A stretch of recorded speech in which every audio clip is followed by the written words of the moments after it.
Ni saa 5:15 usiku hapa Dar es Salaam, na hawa maaskofu wamefika hapa usiku sasa hivi kwa sababu ya taharuki iliyotokea, kwamba tunaona hapo polisi wamekuja kuzunguka kanisa la Ufufuo na Uzima hapo Ubungo, na maaskofu hao wamekuja haraka kukimbia kuja kusikiliza ni nini kinachoendelea. Of course hata mimi mwenyewe sijajua kinachoendelea, lakini naona hapo nje kuna defender za polisi kama 3 hivi wamekuja kuzunguka kanisa.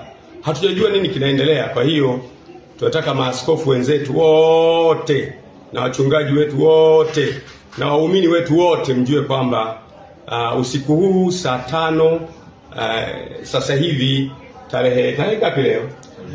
Tarehe 2 tumezungukwa hapa na polisi hapa. Sijui wanataka kufanya nini, na maaskofu wamepata taharuki, wamekimbia usiku huu kutoka madhehebu mbalimbali kuja kuangalia ni nini kinaendelea kufanyika. Kwa hiyo nitaendelea kuwajulisha, lakini kwa ufupi ni kwamba kuna watu wamefika hapa kanisani.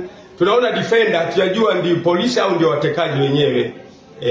Nafikiri ni polisi, tunaona gari za polisi, lakini tuendelee kuwasiliana, tutajulishana cha kufanya. Asanteni sana.